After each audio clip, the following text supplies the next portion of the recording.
Shalom Bapak Ibu Saudara yang dikasihi Tuhan. Kita bersyukur kalau hari ini kita masih boleh kembali bertemu dalam renungan singkat dalam siraman rohani. Apa kabar Bapak Ibu?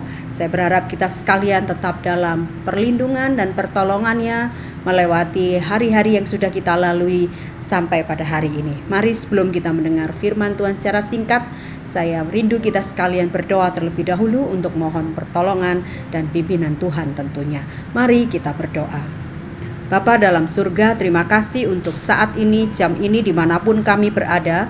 Kalau kami meluangkan waktu untuk boleh menghampiri Tuhan dalam saat teduh melalui siraman rohani, pakai kami, pakai hamba yang jauh daripada sempurna untuk menolong Bapak Ibu Saudara sekalian, dimanapun saat ini mereka duduk diam dan mendengarkan.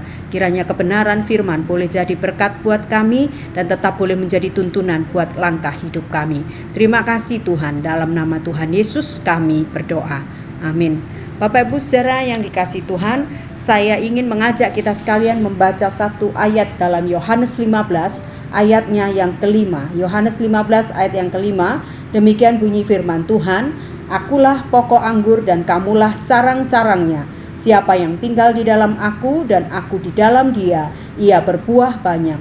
Sebab di luar aku kamu tidak dapat berbuat apa-apa."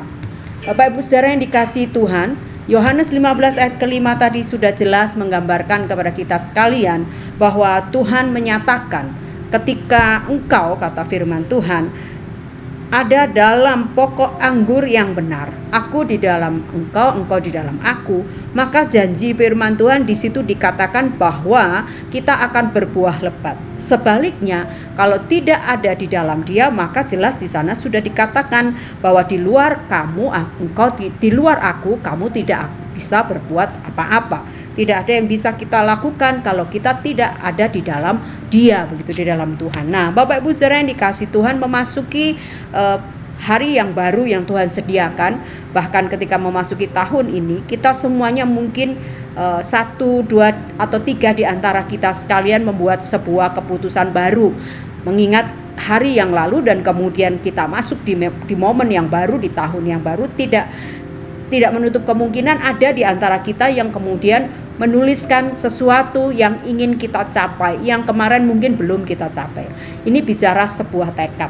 Bapak Ibu Saudara, ada banyak tekad yang mungkin sudah kita buat untuk yang akan kita lalui di tahun ini. Mungkin kita bertekad untuk hidup lebih sehat, begitu ya, dengan pola-pola makan tertentu yang mungkin kita sudah sadar betul di tahun kemarin kita tidak seperti itu. Atau tekad apa yang Bapak Ibu Saudara buat itu sah-sah saja begitu. Cuman persoalannya kemudian tekad akan hanya sekedar menjadi sebuah tekad, tidak akan pernah terwujud dan akan terjadi sebuah perubahan kalau tekad itu tidak dibarengi dengan keyakinan dan juga kemudian tidak hanya bicara keyakinan tapi juga bagaimana tindakan nyata untuk mewujud nyatakan tekad itu dalam hidup kita. Bapak Ibu Saudara yang dikasihi Tuhan, termasuk apa yang dinyatakan oleh kebenaran firman Tuhan, ini adalah sebetulnya sebuah tekad yang harus ada pada setiap kita. Karena di sana jelas dikatakan bahwa akulah pokok anggur dan kamulah carang-carangnya. Siapa tinggal di dalam aku, jelas tadi saya di depan sudah katakan bahwa kalau tinggal di dalam aku, janji firman Tuhan apa? Ya, engkau akan berbuah lebat, sebab di luar aku engkau tidak dapat berbuat apa-apa. Nah, untuk tetap tinggal dalam carangnya Tuhan, tinggal dalam pokok anggur yang benar dan sungguh-sungguh ada di dalamnya setiap waktu, itu juga butuh tekad. Hal itu bisa diwujud nyatakan adalah dengan keseharian kita dan setiap waktu bagaimana kita tetap ada bersama dengan Tuhan dalam hal yang paling simpel yang mungkin masih selalu gagal dan mungkin juga kita boleh jujur akui seringkali kita masih kurang komitmen, misalnya membaca Alkitab atau kita berdoa. Hal-hal yang selalu seharusnya sudah menjadi bagian hidup kita, tapi seringkali bukankah kalau kita renungkan di tahun yang lalu atau di hari-hari kemarin kita masih gagal. Nah, butuh sebuah tekad untuk tetap kita ada di dalam dia, di dalam pokok anggur yang benar itu. Kita perlu menjaga tekad kita dan kemudian mewujud nyatakan dengan bahwa kita harus tetap ada di dalam dia.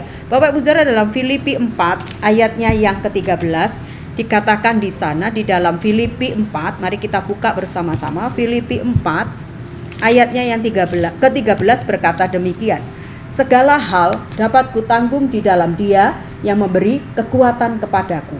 Artinya begini Bapak Ibu, kalau kita berkomitmen, bertekad nih untuk kita tetap tinggal di dalam Dia dan tetap ada dalam pokok anggur yang benar itu, seringkali kekuatannya manusia akan seringkali terbatas dan seringkali kita gagal begitu Bapak Ibu. Contoh yang tadi saya sampaikan, kita mau komitmen untuk baca firman tiap hari, seringkali kita gagal karena yang kita andalkan kekuatan kita. Tapi janji Filipi 4 ayat 13 adalah bahwa segala hal dapat kutanggung di dalam Dia yang memberi kekuatan kepadaku. Jadi ketika tekad itu kita wujudkan atau keinginan itu kita tuangkan, mari kita barengi dengan meminta kekuatan yang daripada Tuhan.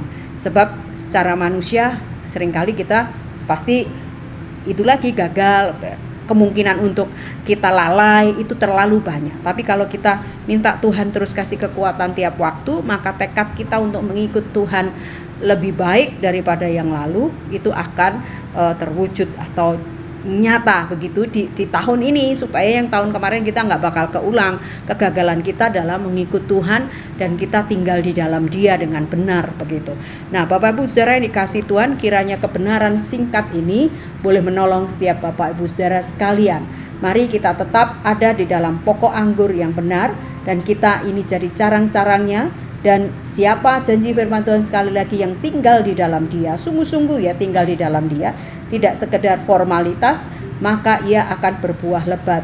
Dan kemudian siapa di luar Dia, di luar Tuhan, artinya tidak pernah ada tinggal bersama dengan Tuhan, tidak dalam pokok anggur yang benar, maka jelas firman Tuhan menyatakan kita tidak akan bisa berbuat apa-apa. Minta kekuatan yang baru dari Tuhan seperti janji Filipi 4 ayat yang ke-13. Kiranya kebenaran singkat ini boleh memberkati setiap kita. Selamat beraktivitas. Tuhan Yesus memberkati Bapak Ibu Saudara. Mari kita mengakhiri renungan singkat ini dengan kita berdoa. Bapak, terima kasih Engkau sudah menolong kami pada saat ini Tuhan. Terima kasih untuk apa yang boleh kami dengar dan kami renungkan pada saat ini. Renungan yang singkat tapi kiranya boleh memberkati setiap kami yang mendengar, bahwa Engkau pokok anggur yang benar. Biarlah kami terus akan bertaut kepada Engkau Tuhan. Dan kami tahu bahwa komitmen untuk tetap tinggal bersama dengan Engkau adalah bukan hal yang mudah. Tolong kami supaya kekuatan kami bukan dari diri kami, tapi kekuatan itu datang tiap waktu daripada Tuhan yang menguatkan kami melalui kebenaran firman dan juga melalui doa-doa yang senantiasa kami naikkan secara pribadi di hadapan Tuhan. Terima kasih, berkat-Mu turun atas seluruh Bapak Ibu Saudara kami dimanapun mereka berada, dalam seluruh aktivitas dan tugas tanggung jawab mereka dan dalam doa dan pergumulan masing-masing. Kami percaya Tuhan Engkau akan datang melawat dan juga akan memberikan jalan keluar buat setiap kami. Terima kasih untuk kebaikan Tuhan. Dalam nama Tuhan Yesus kami berdoa. Amin.